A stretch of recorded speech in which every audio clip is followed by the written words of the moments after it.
협상의 물꼬가 그래도 잘 열렸고 기업들이 잘 뛰어가지고 밑그림을 잘 그려낼 수 있는 상황이니까 일단은 감사하고 좋다. 근데 이제 반도체에 대해서 무관세를 그냥 해버리면 최국 대우를 하거나 무관세를 해버리면 싸게 다 해놓고 협정을 그냥 클로징 해버리면 중국에 공급할 수 있는 여지도 생긴단 말이에요. 그러니까 쉽게 말하면 미국에게 얼마나 유리한 조건으로 싸게 계속 공급하는지를 보고서 관세율을 정하겠다. 공급을 얼마나 미국 위주로 잘 끌어가는지를 보고서 다 계산해보고 관세율을 매기겠다. 앞으로 또 거쳐야 되는 관문이 남아있는 것이다.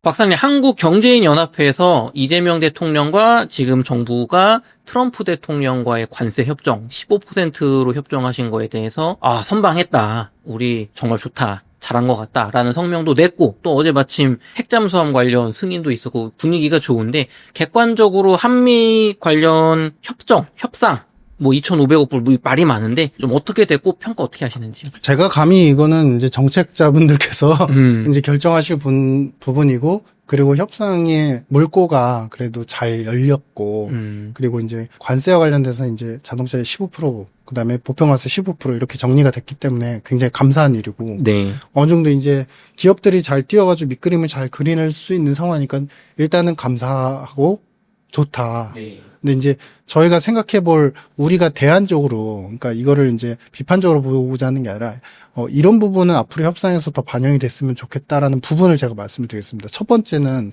일단은 자동차 쪽은 15% 관세인데 지금 일본 같은 경우는 기존 관세 2%에다가 15%를 갖다가 추가로 했기 때문에 일본은 17%, 영국 같은 경우는 10%입니다. 네. 그러니까 영국이 이번에 위너라고 했는데 그만큼 롤스로이스의 비행기 부품이나 이런 이제 항공기 부품들을 미국에다 공급을 하고 그 대신에 미국의 자동차 시장 자체를 갖다가 영국에서 열어줘라. 자동차 수입을 할 수 있게 열어줘라. 이런 이제 조항을 빨리 협상을 하면서 10% 관세가 매겨졌기 때문에 사실 관세율만 보면 전 세계에서 영국이 지금 위너예요. 그리고 여러 가지 금융정책이나 산업정책에서 영국이 굉장히 빠르게 잘 따라가고 있거든요. 영국은 지금 법안도 스테이블 코인 관련 법안도 지니어스 법안 나오기 전에 이미 준비를 해가지고 디테일하게 내년 초에 이제 상용화 예정인 상황이에요. 그러면은 지금 뭐냐면 일본 그리고 영국 같은 경우는 이제 상용차나 픽업 트럭을 주로 하진 않지만 메이저 경쟁자들한테 노출이 돼 있다. 그래서 자동차 산업은 앞으로 R&D나 협력을 갖다가 더 많이 민간에서 해줘야 자동차 산업이 좋아질 수 있는 여지가 있다라는 그런 부분들을 경쟁을 이제 깔고 가야 된다. 이렇게 보셔야 될 것 같고. 실제로 보면은 이제 25, 27년도까지 보면 지금 앞서서 우리가 얘기했던 소프트웨어, IT 서비스, 그 다음에 일렉트로닉스, 그 다음에 제약 같은 경우는 이제 우리가 최국 대우를 받았잖아요. 네. 그러니까 그만큼 중국의 빈자리, 그다음에 미국이 차지하려는 AI 오너십 패권에서 기회가 되게 많고 사이클 자체도 업턴이에요. 사이클이 굉장히 좋아요. 근데 자동차라든지 섬유, 그다음에 우리 농산물, 그다음에 신재생 이쪽 같은 경우는 사실은 네거티브예요. 산업 자체가 사실은 경쟁이 되게 격화되고 있어요. 특히나 파이 수요 시장 자체를 보면은 최근에 미국 실제 소비와 그다음에 소매 판매 실적과 CPI에서 보이는데 신차에 대한 수요가 줄어들어요. 왜냐면 이제 내년도 가면 조금은 나아질 수 있지만 자동차 리스, 할부금융 금리 자체가 너무 높은 상태고 두 번째는 뭐냐면 자동차 가격, 신차 가격이 다 관세 때문에 GM 포드조차도 완성차를 만드는 미국 회사들조차도 굉장히 비싸게 출시를 하고 있어요. 그러니까 가격이 픽업 트럭도 이제 거의 1억 중반대, 1억 4천, 5천을 이제 육박하다 보니까 신차에 대한 수요가 전반적으로 오버롤하게 줄어드는 거죠. 그 대신 당장 필요한 사람들은 중고차로 가는 거죠. 그러니까 그만큼 자동차 관세는 굉장히 마진에 대해서 그 전에 25%보다 15%는 더 우리한테 좋을 수 있는 여지는 있지만 경쟁에서 잘 살아남아야 되는 그런 이제 부분들이 있고 그러려면 기술 협약이나 젠슨왕 대표가 얘기했던 이제 현대차하고의 여러 가지 이제 협력 이런 데에서 우리가 좀 주고받는 게임에서 기술적으로 주고받는 부분들이 더 부각이 되어야 될 것 같다. 그래야지 도요타 이제 혼다를 갖다가 누를 수 있는 그런 이제 브랜드 어떻게 보면 마케팅 전략들에서 우리가 성공할 수 있다. 이런 것이고요. 두 번째는 외환과 관련되는 부분인데요. 지금 환과 관련돼서는 사실은 미국은 철저하게 달러 약세로 가고 있어요. 달러 약세로 가면서 이제 달러 캐리 트레이드를 내년도에 유발시킬 거고. 그러니까 이건 뭐냐면은 트럼프 입장에서 달러 약세를 만드는 데 있어서 핵심 뭐냐면은 외국으로 해외로 결국에는 이제 수입 수요만 제한이 되면 미국 외에 다른 국가들로 달러가 나가지가 않잖아요. 근데 결정적으로 달러가 강세로 만들어지는 시점은 뭐냐면 외국에 달러가 많고 그 달러들이 결국 미국채를 사거나 달러를 다시 사려는 욕구들이 강해질 때 그때 달러가 강세를 보이거든요. 근데 애초에 지금은 여러 가지 관세에 대한 압박뿐만 아니라 여러 가지 이제 금수 그다음에 이 불공정 모역이다 해서 산업별로 수출을 금지하거나 이런 것들이 많아지고 있기 때문에 국가 간에 이런 교역이 당하는 상황에서는 해외로 나가는 달러 물량도 사실은 제한이 돼요.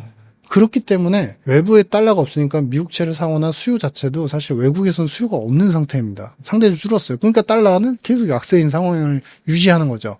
그럼에도 불구하고 우리 환율은 지금 1,400원, 20원대 이렇게 육박을 하고 있잖아요. 근데 여기서 우리가 이제 1,500억 불은 조선업 펀드에 쓰기로 하고 그 얘기는 뭐냐면 조선 쪽에서 이제 수주를 받게 되면 그 돈들이 다시 이 마스크와 관련되는 프로젝트에다가 재투자가 돼야 된다는 거죠. 그 부분에서 이제 조금 선물한 매도 물량이 줄어들 수 있겠구나. 수주를 조선 우리 회사들이 많이 받더라도 왜냐면 다시 재투자가 이루어져야 되니까. 그리고 제일 중요한 게 2천억 불을 현금으로 주는 거잖아요. 할부로 주는 건데 그걸 200억 불씩 주되 거기에 핵심은 뭐냐면은 외환 시장이 조금 어려울 상황이라고 한다면 좀 이 자금은 200억 불은 좀 조정을 할 수도 있다. 이렇게 평가를 했는데 이렇게 하면서 이제 서로 이거는 이제 최종 결정이 아니라 앞으로 가면서 액팅을 하면서 액팅 프로시저로 앞으로 계속 만들어 나가자라는 룰을 만들어 나가자는 그런 이제 협정이었거든요. 근데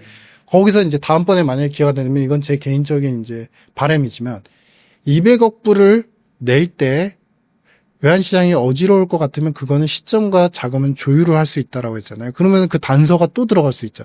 200억 불을 내되 만약에 한 번에 미국에 대해서 무제한 통화 사업을 요구하는 게 아니라 200억 불을 주는 대신에 200억 불만큼 우리가 스무딩 오퍼레이션, 환율 안정화에 매년 평균 쓰는 게 한 200억, 150억 불 되거든요.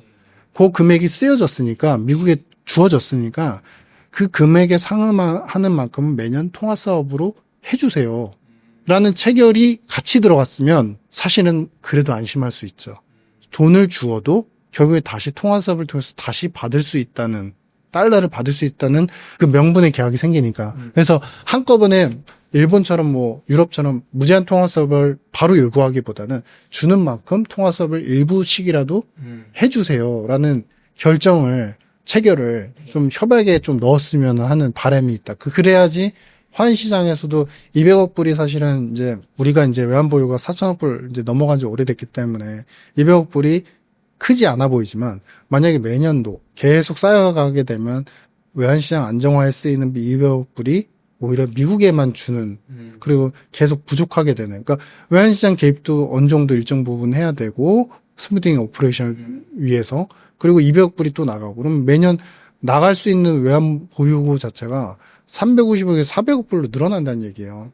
근데 그렇게 보면 이게 단순 계산하면 10년이면 끝나거든요. 물론 이제 수출을 계속해서 우리가 벌어들이긴 하지만 그러니까 그만큼 이 부분에 대한 장치들을 계속 마련해 나갔었으면 더 좋았을 것 같다. 그리고 이제 두 번째는 이제 미중 협상의 이야기인데요. 사실 지금 미중 협상은 굉장히 두리뭉실합니다. 그러니까 트럼프는 이제 비행기에서 돌아가면서 이제 귀국을 하시면서 트럼프 대통령은 미중 협상이 잘 되었고 관세율을 갖다가 이제 40%대로 중국에 대해서 낮춘다.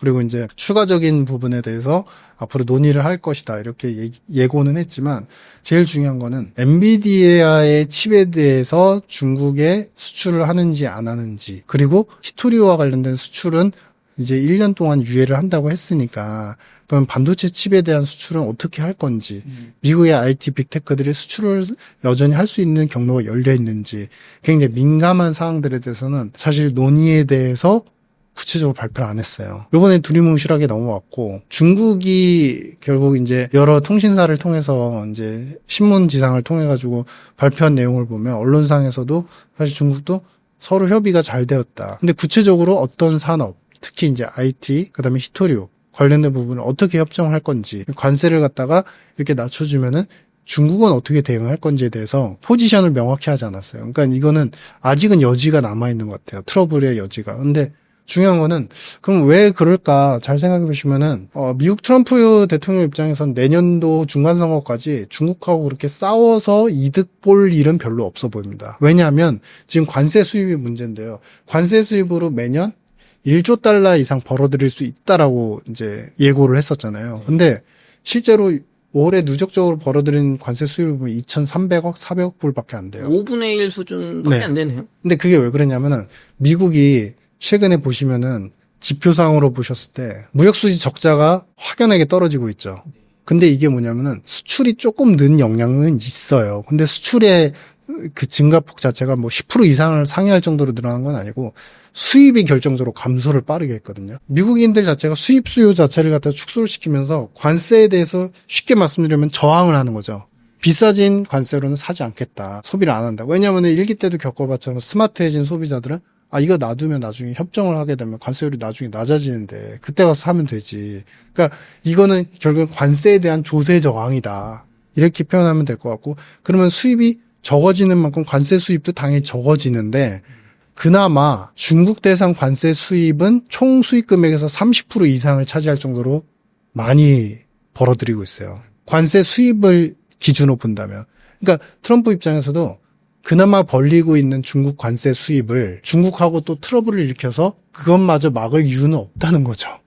그렇기 때문에 중국하고 자꾸 유화적인 제스처를 표하고 둘이 뭉실하게 협정이 잘 됐다, 관세율을 낮춘다라고는 하지만 크리티컬 산업에 대해서는 얘기를 안 하잖아요. 그러니까 그만큼 중간 선거가 가장 중요하고 차기에 이제 트럼프가 최근에 이제 상원에서 많은 이야기들이 들리는 거는 이제 헌법을 갖다가 다시 고쳐서라도 또 한 번에 연임을 할 수 있는 가능성까지 열어두고 있는 상태면 다시 이제 의회를 장악하는 건 더 중요한 문제가 돼버렸죠. 그래서 내년도 하반기까지는 중국하고 굉장히 트러블을 강화시키는 문제들은 일으키지 않을 것 같다. 이런 흐름에서 그냥 오히려 이제 동맹국들하고의 협정을 더 크리티컬하고 이제 세세하게 조율하는 그런 과정들이 더 반복이 될 것 같다. 이런 판단입니다.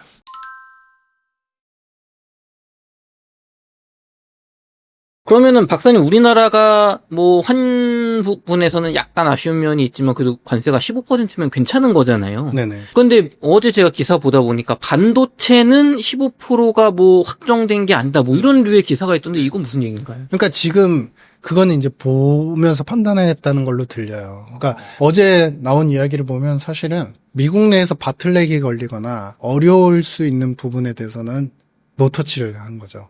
그러니까 미국 입장에서도 약간은 아킬레스건인 부분들이 이제 제약 부분하고 제약 같은 경우는 그동안에 중국의 우시바이오를 통해 가지고 기술이든 제약 가공, 그다음에 의료품, 원료 이런 것들을 많이 수입을 했거든요. 근데 거기랑 관계를 끊겠다는 거잖아요. 근데 그 관계를 끊으면 어디선가 대체를 해야 돼요. 그러니까 한국의 의약 제조와 관련돼서는 일단은 최고국 대우를 유지한다라고 했잖아요.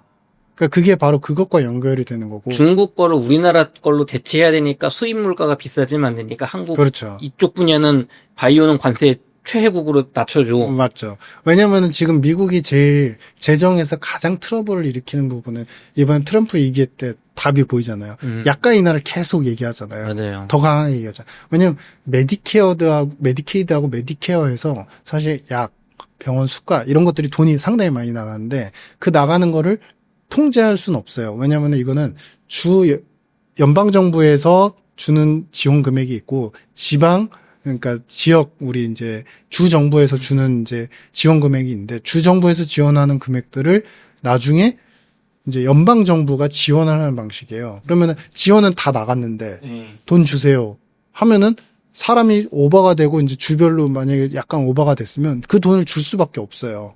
안 그러면 이게 이제 법상으로 남아있는 이제 메디케이드, 메디케어가 지원이 안 된다는 걸로 역으로 정부가 소송을 당할 수가 있거든요. 그렇죠. 법으로 약속해놓고 네. 지원 안 해주니까. 네.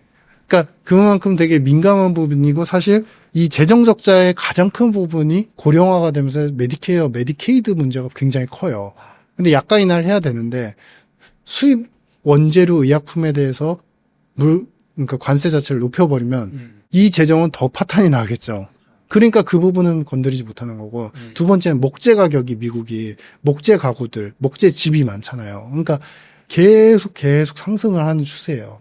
미국도 부동산 시장에 사실 보면 지금의 공급이 계속 줄어들고 있고 이제 주택 착공 허가 건수도 줄어들고 있는 상태거든요. 그러니까 그게 왜 그러냐면 원재료와 인건비가 너무 비싸기 때문에 그리고 주택 관련된 모기지 금리 자체도 높기 때문에 수요는 적은데 공급자는 마진이 안 좋고 그러니까 계속 공급이 원활하지 않은 거예요. 근데 목재와 관련돼서도 이제 무관세 얘기를 했죠. 그러니까 그만큼 부족한 부분에 대해서는 건드리지 않고 있어요. 그럼 반도체는 어떻게 되느냐? 반도체는 약간 이제 이게 딜레마에 놓여져 있죠. 만약에 반도체에 대해서 무관세를 그냥 해버리면 최고국 대우를 하거나 무관세를 해버리면 당장은 엔비디아도 그렇고 우리 하이닉스의 HBM4 그다음에 이제 5로까지 넘어가는 때까지 계속 HBM 공급이 이루어질 텐데 가격은 다운그레이드가 되니까 좋은데 근데 문제는 뭐냐면 싸게 다 해놓고 협정을 그냥 클로징 해버리면 중국도 지금 HBM 칩이 필요하고 AI를 갖다가 계속 월등하게 미국 못지않게 만들고자 노력하자면 중국에 공급할 수 있는 여지도 생긴단 말이에요. 그러면 그때 가가지고 중국 공급을 하니까 이 무관세를 갖다가 조정할게 이럴 수는 없잖아요. 미리 못을 박아버리면. 그러니까 쉽게 말하면 미국에게 얼마나 유리한 조건으로 싸게 계속 공급하는지를 보고서 관세율을 정하겠다. 그러니까 반도체에 대한 특히 디램에 대한 HBM용 디램에 대한 공급을 얼마나 미국 위주로 잘 끌어가는지를 보고서 나중에 그 공급량과 또 일본에서 공급받을 수 있는 거 다 계산해보고 한국에게는 관세율을 매기겠다. 이런 얘기밖에 되지 않는 거죠. 그러니까 추이를 보면서 본인들의 이득을 취할 수 있는 범위 내에서 관세율을 최종적으로 정하겠다. 그럼 지금 겉으로 보여지기에는 한미 동맹이 굉장히 강화되고 정말 중국 견제를 위해 한마음 한뜻으로 손을 잡은 것처럼 보이지만 미국의 이득에 아주 부합하는 그 의약 분야는 본인들이 급하니까 15%이나 최애국해주고 반도체는 중국에 공급하거나 TSMC나 일본이 잘 되면 한국이 좀 덜 중요해지면 관세 조금 더 올리고 그럴 수 있죠. 목줄 잡고 이렇게 흔드는 카드로 남겨둔 거다. 그렇죠. 그러니까 기본적으로 협정 자체는 어쨌든 우리가 이제 협의라는 거는 그전에 계속 미국의 그냥 강압적인 요구만 있었던 거잖아요. 압박적인 요구만 있었는데 이제 그 물꼬를 텄다는 측면 그리고 자동차 관세율은 15%로 그래도 컨펌이 된 거잖아요. 그러니까 그거에서는 감사하고 굉장히 잘 된 일이죠. 박수 칠 만한 일이죠. 근데 나머지 요소 이제 이야기된 부분을 보면 앞으로 또 거쳐야 되는 관문이 남아 있는 것이다. 이렇게 보여집니다. 박사님 또 반대로 얘기하면 지금 우리나라가 그래도 또 지금 어떤 관료분들이 노력을 하셔서 우리가 가지고 있는 산업의 저력, 말씀하신 것처럼 반도체가 저력이 있으니까 지금 이렇게 간을 보는 거지 반도체 저력 없으면은 뭐 그냥 미국에 팽당하는 거 아닙니까? 많은 국가들이 지금 관심도 못 받고 있잖아요. 중동 국가들만 해도 지금 뭐 석유 말고 뭐 니들이 뭐 있냐 하면서 거의 막 개무시 받고 있는데 우리가 가진 레버리지 또 지금 관료분들이 힘쓰신 덕분에 그나마 물꼬를 트고 좀 좋은 방향으로 가고 있다. 이렇게 좀 평가할 수 그렇죠. 있을까요? 그거는 맞는 거죠. 결국엔 기술력의 문제인 거고, 그러니까 기술이 이제 단순히 방산, 조선뿐만 아니라 이제 반도체까지도 우리가 보시면 이게 확장적으로 디램만 강조가 되지만요. 결국에 반도체의 그 응용처 자체가 상품 IT 서비스, 그러니까 IT 하드웨어 쪽에 대해서 우리가 확장이 상품이 더 많이 된다. 나중에 로봇으로까지 된다. 뭐 이렇게 보면요. 우리가 ATP라고 그래서 어셈블링하고 그다음에 테스팅하고 패키징은 한국이 차지하고 있는 비중이 전 세계에서 거의 메인에 못지 않습니다. 그러니까 전 세계에서 이 세 개를 합치면 20-30% 가까이 돼요. 그러니까 우리 이제 대만뿐만 아니라 다른 싱가포르, 뭐 필리핀 다 퍼져 있긴 한데요. 이 능력을 보시면은 공통적으로 우리가 중요 부분을 다 갖고 있어요. ATP도 20-30% 갖고 있고요. 그다음 패브리케이션도 이제 제조 쪽도 갖고 있고 디자인 쪽도 우리가 또 갖고 있어요. 그러니까 앞으로 응용처가 넓어지는 건 상품이 많아지는 거고 상품이 많아진다는 건 뭐냐면 앞으로 쓰여질 분야가 IT에서 굉장히 많다는 건데 각 분야에 우리가 선점을 하고 있거든요. 네. 그러니까 앞으로 우리가 어떻게 보면 협상의 주도력도 가질 수 있을 만큼의 기술력이 파워가 지금 빛나고 있는 상황이다. 그래서 이 협정 자체가 앞으로 무조건 나빠질 거라기보다는 관문은 남아있지만 이 기술력으로 도파해 나갈 수 있을 것 같다. 그렇게 되면 사실은 이런 패턴이 이어진다면은 이제 삼성의 그리고 이제 하이닉스 그리고 반도체와 연결되어 있는 우리 이제 그룹들이 많이 있거든요. 두산 같은 경우도 이미 엔비디아 향으로 납품을 하고 있는 부품들이 두산의 그룹 지주사 안에 이제 어떤 부서로 있고, 그다음에 LG 같은 경우는 사실은 LG 그룹은 반도체는 포기를 했지만 IT 소프트웨어적인 기능이 굉장히 빠르게 급성장을 하고 있어요. 그러니까 AI 엑사원이라는 버전은 전 세계 이제 마켓 인텔리전스에서 이제 우선순위를 보면은 9등까지 차지를 했거든요. 특히 수리적 코딩 이쪽 부분에서. 그리고 IT 소프트웨어 머리가 중요하다는데 LG그룹에서는 로봇에는 진심인 걸로 보여요. 그러니까 굉장히 많은 기업들을 인수했고, 그리고 앞으로 이제 LG 그 CNS 같은 기업들 같은 경우는 이제 데이터 센터 클라우드의 강점이 굉장히 많은데 이미 신흥국에 수출을 하고 있는 상태예요. 근데 여기에 IPO한 자금을 바탕으로 해서 이제 현지에서 팔아야 되잖아요. 그러니까 한국 내에서만 세일즈를 하게 되면 이제 수요는 제한이 되니까 현지 기업을 M&A 하려는 이제 그 목표를 이미 선언한 지 오래예요. 그러면은 국내에 탑 티어 기술을 갖고 있는 이런 회사가 미국 혹은 일본의 회사를 인수를 해서 그 마켓에서 공급할 수 있는 이제 마켓 파워까지 갖게 되면 우리나라 기술을 가지고 이제 미국에 직세일즈를 하는 그런 경향성까지 갖게 되는 거죠. 그러니까 우리나라 그룹들이 지금 더 커질 여지가 있다. 이건 뒤에 이제 후 영상에서 말씀드리겠지만, 그러면은 우리나라의 그룹 관계사들, 기업들의 시총 자체가 지금이 끝이 아닐 수 있다. 이번에 이제 말 그대로 물 들어온 타이밍인 것이다.